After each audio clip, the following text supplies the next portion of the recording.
Hi I am जाइना meet दुआ। मेरे पास दो कैट्स है और ये Huda. I am the single daughter of my parents. तो मुझे पता ही नहीं कि बहनों का रिश्ता कैसा होता है जब तक कि मैं इनसे नहीं मिली। भाई कितना अजीब रिश्ता है ये दोनों बहनों का। ये कितनी ज़्यादा अपोजिट है। ये अपनी ज़िंदगी के आधे से ज़्यादा साल तो बस सोते ही रहते हैं। एक उठती है तो दूसरी सोती है, अब ये सो रही है तो वो दूसरी वाली जागी है। एक चीज़ इनमें और हम इंसानों में कॉमन है कि दोनों में से जो बड़ा है वो छोटा दिखता है और जो छोटा है वो बड़ा दिखता है। अब वो पेरेंट्स नहीं होते जिन्हें ये शुरू में बिल्कुल पसंद नहीं होते, लेकिन अब इनके बिना रह भी नहीं सकते, तो मैं वो हूँ। ये जो दोनों बहनें हैं इनमें से दुआ हमारे घर में सबसे पहले आई है और उसके एक वीक के बाद हुदा आई है। तो मुझे आज भी याद है कि जब दुआ को घर में लाए थे तो मैं घर के एक अलग रूम में सोई थी इससे डर के, और आज का दिन है जो इसे साथ में लेके सोते हैं। ये बेजुबान है, ये आवाज़ नहीं करते, लेकिन इनके होने से घर में एक हलचल सी मची रहती है। घर में कीमती से कीमती सामान खुम जाए तो इतना टेंशन नहीं होता जिनका इनके 2 मिनट ना दिखने से होता है। मैं आपको अपने पर्सनल एक्सपीरियंस से एक एडवाइस दूंगी कि लाइफ में कोई भी स्ट्रेस हो या फिर कोई भी प्रॉब्लम हो,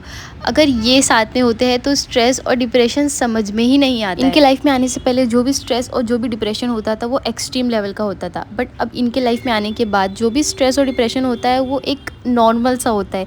इतना नहीं होता जितना एक्सट्रीम लेवल का पहले होता था। अगर आप अपनी लाइफ में ये सारी चीज़ों से डील कर रहे हो तो एक मरतबा लाइफ में आप इनको ला के देखिए, आपकी लाइफ चेंज हो जाएगी कम्प्लीटली। और ये तो दोनों बहनें हैं, फॉर श्योर कुछ ना कुछ एंटरटेनमेंट तो होता ही रहता है 24/7। और ये जब मस्ती करते हैं तो समझ में नहीं आता कि ये मस्ती कर रहे हैं, लड़ाई कर रहे हैं या नहीं, क्योंकि ये मारते मारते अचानक एक दूसरे को प्यार करने लगते हैं और फिर अचानक मारने लगते हैं। दोनों बहनों में कोई एक ऐसा ज़रूर होता है जो ओवर लव करता है। तो ये जो बड़ी वाली है ये ओवर लव करती है और जो छोटी वाली है वो कभी उसको भाव नहीं देती है। ऊपर से अपना सारा ट्रीट खत्म करने के बाद उसको मार पीट के उसका भी आधा ट्रीट खा लेती है। अगर आपके भी घर में कैट्स है और आप भी ये सारी चीज़ों से रिलेट करते हैं तो आप प्लीज़ कमेंट बॉक्स में आके अपना एक्सपीरियंस ज़रूर शेयर करिएगा।